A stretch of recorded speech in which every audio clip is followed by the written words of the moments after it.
ओम हम हनुमते नमः। नमस्कार मित्रों, आप सभी का ज्ञान प्रसन्न YouTube चैनल पर हार्दिक स्वागत और अभिनंदन है। हनुमान जी की कृपा से आज हम उनके दिव्य गुणों को गहराई से भावपूर्ण सप्रसन्न व्याख्या करने जा रहे हैं। आशा है कि इस व्याख्या से आपको नई प्रेरणा मिलेगी, आपके जीवन में नई ऊर्जा का संचार हो, इसी कामना के साथ हम आज के वीडियो की शुरुआत करने जा रहे हैं। आज के इस वीडियो के प्रथम भाग में हम हनुमान चालीसा के शुरुआत के दो दोहे, श्री गुरु चरण सरोज रज निज मन मुकुर सुधारी, बरनओ रघुबर विमल जसु जो दायक फलचारी, और बुद्धिहीन तनु जानिके सुमिरौन पवन कुमार, बल बुद्धि विद्या देहु मोहि हरहु कलेस बिकार। शुरुआती दो दोहे का विस्तार पूर्वक सप्रसंग एवं भावपूर्ण व्याख्या करने जा रहे हैं। व्याख्या करने के पूर्व आपको बताना चाहूंगा, हनुमान चालीसा की रचना गोस्वामी तुलसीदास जी ने की है, जिसमें कुल 40 चौपाया एवं 3 दोहे हैं। इसमें 40 चौपाई होने के कारण इसे चालीसा कहा गया है। प्रथम दो दोहे में से प्रथम दोहे में गोस्वामी तुलसीदास जी ने हनुमान जी की वंदना स्तुति गुरु के रूप में किया है, तथा दूसरे दोहे में गोस्वामी जी ने हनुमान जी महाराज से बल बुद्धि विद्या रूपी शक्ति प्रदान करने हेतु अनुनय विनय निवेदन किया है। मित्रों, गोस्वामी तुलसीदास जी को आज इस संसार में भला कौन जानता। तुलसीदास जी को इस संसार में पहचान दिलाने वाले हनुमान जी ही तो हैं, जिसकी कृपा मात्र से ही गोस्वामी तुलसीदास जी ने रामचरितमानस ग्रंथ की रचना की है, जिनके द्वारा रचित पवित्र ग्रंथ रामचरितमानस आज हर सनातनी के घर घर में है। मित्रों, ये हनुमान जी की महिमा नहीं तो और क्या है। मित्रों, हनुमान चालीसा की स्तुति से हमें ईश्वर और ऐश्वर्य दोनों की प्राप्ति होती है। भला इस संसार में तुलसीदास जी को कौन जानता। तुलसीदास जी को इस दुनिया में पहचान दिलाने वाले हनुमान जी महाराज ही तो है। इसके पहले आपसे निवेदन है मित्रों, मेरे वीडियो के किसी भी भाग को स्किप मत कीजिएगा, निरंतर मेरे वीडियो के अंत तक बने रहिएगा।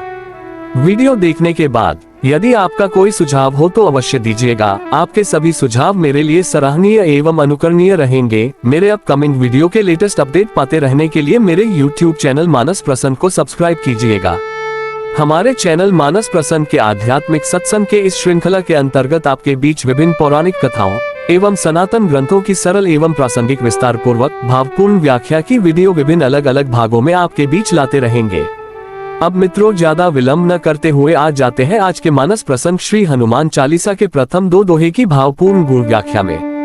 हनुमान चालीसा के प्रथम दोहे की शुरुआत गोस्वामी तुलसीदास जी ने श्री गुरु चरण सरोज रज से किया है, जिसमें गोस्वामी तुलसीदास जी द्वारा लिखे शब्द श्री गुरु का अर्थ गुरु से है और गुरु का मतलब हनुमान जी महाराज से है। अब आपके मन में मित्रों एक भांति एक संदेह उत्पन्न हो रहा होगा, आखिर श्री गुरु का अभिप्राय हनुमान जी से ही क्यों है। गुरु का मतलब होता है मित्रों, जो अंधकार से प्रकाश की ओर ले जाए वो गुरु है, जो आत्मा से परमात्मा का मेल करा दे वो गुरु है। रामचरितमानस में लिखा है, हरि व्यापक सर्वत्र समाना, अर्थात ईश्वर भगवान सभी में समान रूप से बराबर व्याप्त है। हर एक जगह पे धरती आकाश पाताल दसों दिशाओं में और कण कण में और हर क्षण में विद्यमान है, व्याप्त है। ऐसी कोई जगह नहीं जहाँ भगवान नहीं है। कहा ये भी जाता है जर्रा जर्रा में रब है।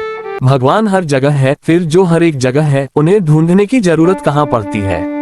गोस्वामी तुलसीदास जी भगवान मर्यादा पुरुषोत्तम श्री रामचंद्र जी से चित्रकूट की घाट पर मिल तो लिए थे, पर जान कहाँ सके थे, पहचान कहाँ सके थे, और फिर मर्यादा की प्रतिमूर्ति भगवान श्री रामचंद्र जी भी भला तुलसीदास जी से कैसे कहते।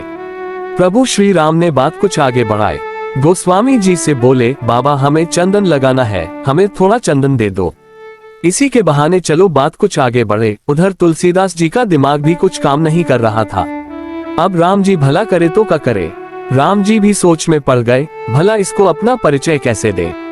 बात जब इतने में न बनी, दुर्गम काज जगत के जेते, अर्थात हनुमान जी महाराज के लिए कौन से कार्य कठिन है। हनुमान जी ने उपाय आखिर निकाल ही ली। आनन फानन में हनुमान जी ने तोते का भेष धारण कर लिया। तोता बनकर बोले, चित्रकूट के घाट पे भई संतन की भीड़, तुलसीदास चंदन घिसे तिलक देत रघुबीर। तब कहीं मित्रों गोस्वामी तुलसीदास जी को समझ में आया, आज मुझसे मिलने साक्षात प्रभु श्री राम आए हैं। तुलसीदास जी ने भगवान से हनुमान जी के तोता बनने के पहले मिल लिया था, पर पहचाने कहाँ थे। इस संसार में तुलसीदास जी को भगवान से पहचान हनुमान जी ने दिलवाई। इस तरह से हनुमान जी तुलसीदास जी के गुरु हुए, जो एक आत्मा से परमात्मा का मेल करा दे, अंधकार से जीवन को प्रकाश की ओर ले जाए, वही एक सच्चा गुरु है। उसी दिन से हनुमान जी तुलसीदास जी के गुरु हुए। उसी दिन से हनुमान जी महाराज तुलसीदास जी के गुरु हुए। इसीलिए तुलसीदास जी ने आगे लिखा, श्री गुरु चरण सरोज रज, निज मन मुकुर सुधारी, बरनओ रघुबर विमल जसु, जो दायक फलचारी। अर्थात मैं अपने श्री गुरु हनुमान जी के चरण कमल की रज अर्थात धूल को, निज मन मुकुर सुधारी अर्थात मैं निज मन स्वयं के मन रूपी दर्पण पर लगाकर साफ करता हूँ। अब यहाँ पर ये बात भी हमें समझनी पड़ेगी मित्रों, गोस्वामी जी ने दोहे पे मुकर शब्द आईना या दर्पण शब्द ही क्यों लिखा?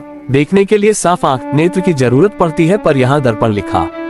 यदि हमें देखना है स्वयं को तो आंखें साफ रहेगी, तब भी नहीं देख पाएंगे। यदि हमें देखना स्वयं को हो तो आईना साफ रखना जरूरी है। तुलसीदास जी देखना क्या चाहते थे? निज मन अर्थात स्वयं के मन को। इसलिए तुलसीदास जी ने मुकुर लिखा। वो भी साफ क्यों रखना चाहते थे? बरनओ रघुबर विमल जसु, जो दायक फलचारी अर्थात रघुबर रघुकुल के श्रेष्ठ मर्यादा पुरुषोत्तम श्री रामचंद्र जी के विमल यश अर्थात निर्मल यश कीर्ति महिमा का वर्णन करना है, गुणगान करना है, जिसके यश कीर्ति के वर्णन गुणगान करना ही जो दायक फलचारी अर्थात 4 प्रकार के फल धर्म अर्थ काम और मोक्ष को देने वाला है। इस तरह से मित्रों हनुमान चालीसा के प्रथम दोहे, श्री गुरु चरण सरोज रज, निज मन मुकुर सुधारी, बरनओ रघुबर विमल जसु, जो दायक फलचारी का अर्थ हुआ, मैं अपने गुरु श्री हनुमान जी के चरण कमल की धूल से अपने मन रूपी दर्पण आईना को साफ कर रघुबर श्रेष्ठ प्रभु श्री रामचंद्र जी के निर्मल यश का वर्णन गुणगान करता हूँ, जो धर्म अर्थ काम और मोक्ष रूपी 4 फल को देने वाला है। इस तरह से मित्रों दोहा क्रमांक 1 का सप्रसंग व्याख्या संपन्न हुआ। अब हम आ जाते हैं दोहा क्रमांक 2, बुद्धिहीन तनु जानिके सुमिरौन पवन कुमार, बल बुद्धि विद्या देहु मोहि, हरहु कलेश विकार। पर इस दोहे में गोस्वामी तुलसीदास जी अपने आप को स्वयं को बुद्धिहीन अल्पमति का मानते हैं। यहाँ पर गोस्वामी जी की सद्बुद्धि का एक झलक भी देखने को मिलता है, जो स्वयं को बुद्धिहीन होने का विनम्रता की भाव को दर्शित करता है। यहाँ पर मित्रों गोस्वामी तुलसीदास जी के शब्द तो नहीं है, पर शब्द के भाव जरूर है, और यही तो शब्दों की चतुरता है।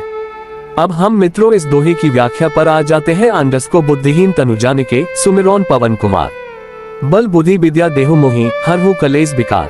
अर्थात तुलसीदास जी अपने आप को बुद्धिहीन अल्पमति का मानते हुए पवन पुत्र महाबलशाली महावीर अथाह बल के स्वामी हनुमान जी महाराज का सुमिरन आराधना करता है कि हे पवन पुत्र वायु नंदन हनुमंत लाल, मैं बुद्धिहीन हूँ, मैं आपका सुमिरन आराधना करता हूँ, मुझे आप बल बुद्धि और विद्या प्रदान करो और मेरे जीवन के सारे क्लेश कष्टों को एवं बुरे विचारों को जो मेरे मन में भ्रांति उत्पन्न करता है, जो मेरे मन के विकार है, उसका हरण कर लो अर्थात दूर कर दो।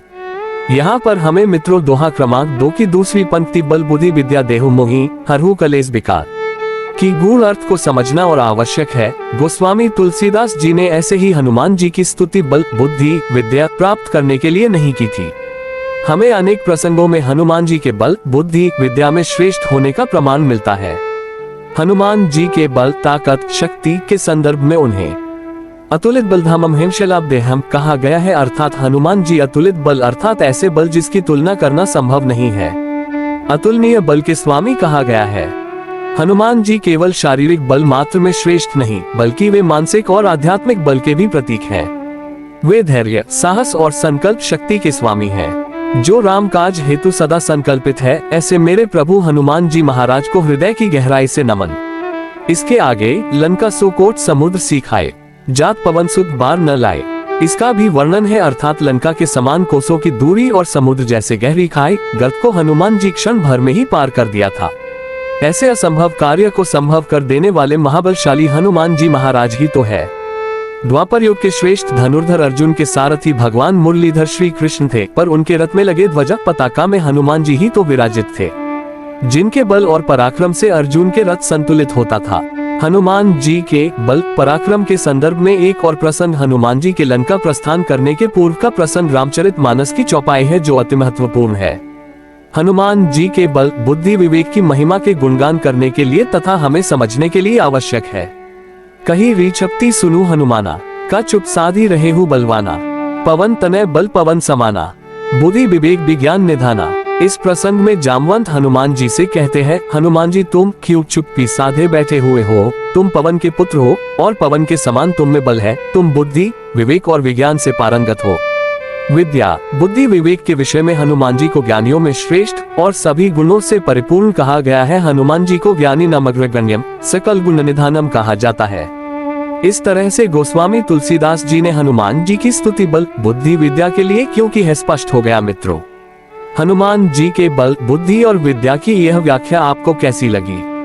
अगर आपको यह व्याख्या ज्ञानवर्धक लगा हो तो वीडियो को लाइक करें, अपने विचार व्यक्त करें, कमेंट करें और सनातन धर्म के इस दिव्य ज्ञान को और लोगों तक पहुंचाने के लिए इसे शेयर करें। हमारे YouTube चैनल मानस प्रसन्न को सब्सक्राइब करें। जय श्री राम, जय बजरंग बली। फिर मिलते हैं अगले एपिसोड में, जिसमें हम हनुमान चालीसा के अगले भाग जय हनुमान ज्ञान गुण सागर वाली चौपाई भाग की व्याख्या की वीडियो लेकर आपके बीच फिर उपस्थित होंगे। तब तक के लिए जय श्री राम, जय हनुमान।